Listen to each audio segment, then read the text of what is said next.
नमस्कार दोस्तों, स्वागत करता हूं आपके अपने YouTube चैनल महात्मा बुद्धा कोर्स में। तो दोस्तों, आज फिर आए हैं हम मिस्टर मीनल जी के पास दोबारा एक नए टॉपिक के साथ। तो स्वागत करता हूं सर आपका। नमो बुद्धाय। तो सबसे पहले तो मैं अनिल रॉयल जी का बहुत बहुत धन्यवाद करना चाहता हूं कि वो मुझे बार बार अपॉर्चुनिटी देते हैं। एक प्लेटफॉर्म उन्होंने मुझे प्रोवाइड किया कि मैं आप सभी लोगों के साथ जो बुद्धा है, उनके जो टीचिंग्स हैं बुद्धा की, वो आप लोगों के साथ शेयर करूं।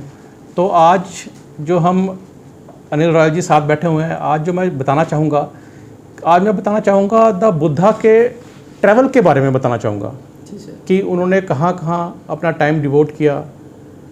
जो उन्होंने गृह त्याग किया सबसे पहले, उसके बाद वो कहाँ पहुँचे सबसे पहले, फिर उन्होंने कहाँ ज़्यादा टाइम डिवोट किया उन्होंने, और उन्हीं के साथ जो उन्होंने टीचिंग्स दी, जो उनके सुत्ता पिताका में टीचिंग्स है ना, 3 जो उनके त्रिपिटका है, उसमें एक है सुत्ता पिताका, जो डायरेक्टली बुद्धा ने अपने टाइम में ऑरली लोगों को दिया था।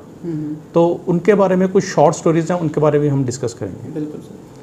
तो जैसा कि मैंने आपको, मेरा सबसे पहला वीडियो था जिसमें मैंने बुद्धा के सिद्धार्थ गौतम की स्टोरी के बारे में बताया था आप लोग। जी सर। तो सबसे पहले तो मैं उधर ही आऊँगा पॉइंट में, पहले जहाँ बुद्धा ने अपने गृह को त्याग किया था। जी।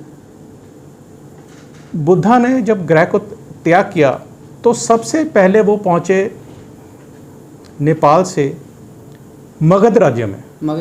मगध राज्य जो उस टाइम आज के राज्य बिहार में था, बिहार के नीचे का राज्य था, उसको मगध कहते थे। मगध में उस टाइम जो राजा थे वो थे बिंबिसार। हाँ, बिंबिसार मगध के राजा थे। तो बुद्धा ने जब गृह त्याग किया तो उन्होंने सबसे पहले अपने राज्यों को छोड़ दिया और दूसरे राज्य में प्रवेश कर गए। और जो दूसरे राज्य में प्रवेश किया था उसका नाम मगध था। मगध के राजगृह में आए।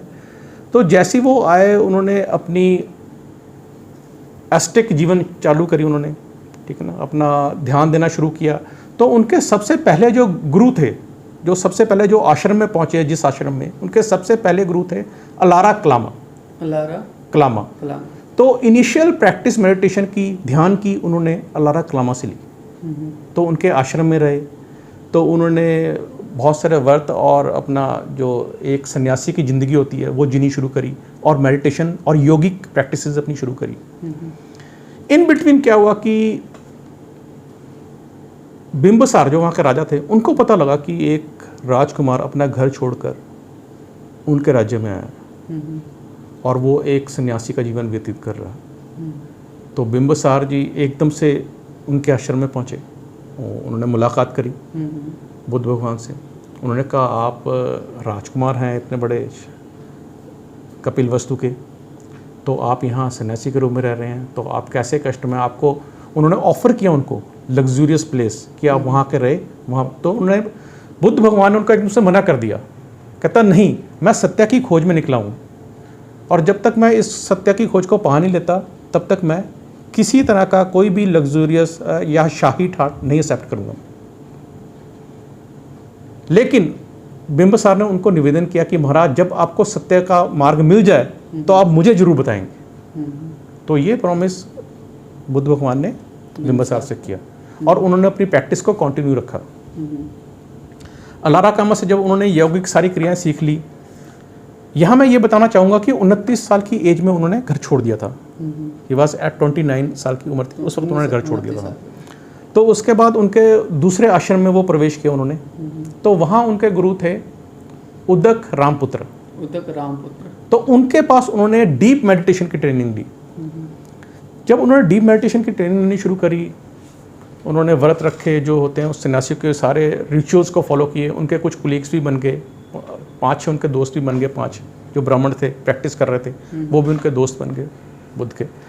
तो उससे ये हुआ कि बुद्ध भगवान को लगा कि इतनी प्रैक्टिस करने के बाद 6 साल बीत गया, 6 ईयर ये प्रैक्टिस करते थे, लेकिन फिर भी उनको सत्य का मार्ग नहीं मिल रहा था इतनी प्रैक्टिस हो। उनको यही नहीं पता चल रहा था कि आदमी जन्म क्यों लेता है, ये दुख का कारण क्या है, और मृत्यु के बाद कहाँ जाता है, और आदमी बुजुर्ग क्यों होता है। इन कोई भी सवालों का उनको जवाब नहीं मिल रहा था इतनी प्रैक्टिस करने के बाद भी।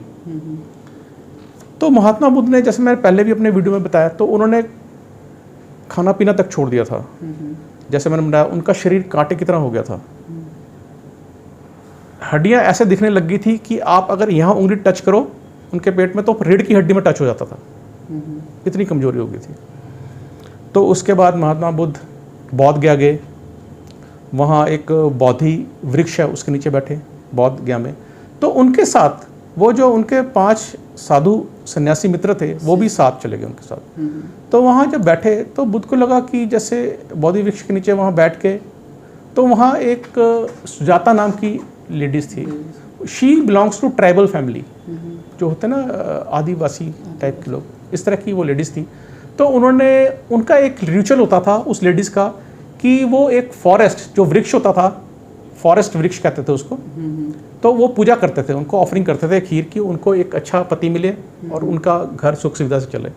तो उन्होंने वही खीर बुद्ध भगवान को ऑफर कर दिया। उन्होंने सोचा शायद यही वन देवता है, बिल्कुल ठीक है। उन्होंने वो खीर ऑफर कर दिया। बुद्ध भगवान ने आंखें खोली, उन्होंने देखा खीर रखी हुई है, मिल्क और राइस का बना होता है वो ऊपर, उन्होंने उसको स्वीकार कर लिया और खा लिया।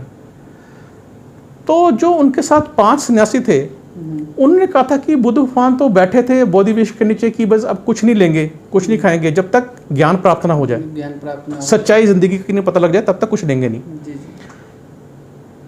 बुद्ध भगवान शांत थे, तो उन्होंने कहा इन्होंने तो तोड़ दिया अपना व्रत, तो 5 छोड़ के चले गए। तो बुद्ध भगवान ने वो खीर खाया, उन्होंने कुछ नहीं कहा बुद्ध भगवान ने। उनको एक सच्चाई तो पता लगी कि अगर आपने सत्य को खोजना है तो आपका जिंदा रहना भी जरूरी है, बहुत जरूरी है। हाँ, क्योंकि आपकी मृत्यु होगी, आप सत्य तो खोज ही नहीं पाए। बिल्कुल, ठीक है। तो बाद में ये कहा जाता है कि सुजाता के अच्छा वर मिला, उसकी शादी हुई, जो उन्होंने खीर ऑफर किया था जिस लेडीज ने। तो इस तरह से बुद्ध को प्राप्ति होगी, बुद्धत्व की, उनको ज्ञान प्राप्त हो गया, वो जागृत हो गए। ही वॉज अवेकन्ड वन, उनको ज्ञान प्राप्त हो गया कि जिंदगी मृत्यु क्या है, इसके बारे में निर्वाण क्या है, सारा मार्ग पर। तो वो बुद्ध भगवान वहाँ 7 हफ्ते ज्ञान में बैठे रहे, ध्यान करते रहे कि अब मैं लोगों को कैसे बताऊं जो मुझे ज्ञान प्राप्त हुआ है, सच्चाई का मार्ग जो मुझे पता लगा, सत्य का मार्ग, उसको लोगों के साथ शेयर कैसे किया जाए। तो सबसे पहले उनको ध्यान आया कि मैं अपने गुरु अलारा कलमा और उदक रामपुत्रा से बात करता हूँ, सबसे पहले उनको बताता हूँ। लेकिन उनको ये पता चला कि उनकी मृत्यु हो चुकी है। फिर उन्होंने कहा ठीक है, तो ऐसा है कि सबसे पहले जो मेरे 5 जो शिष्य थे, मेरे साथी जो थे, मैं उनको ये ज्ञान, तो जो उनके 5 शिष्य, सारनाथ जो है ना, आज का सारनाथ यूपी में, उत्तर प्रदेश में, सारनाथ के पास एक जगह है, इसी पितना कहते हैं उस वक्त उसको, सॉरी वाराणसी, यूपी के वाराणसी के पास है सारनाथ, 8 किलोमीटर दूर है। सारनाथ का उस वक्त नाम था इसी पितना। तो 5 शिष्य वहीं पे थे।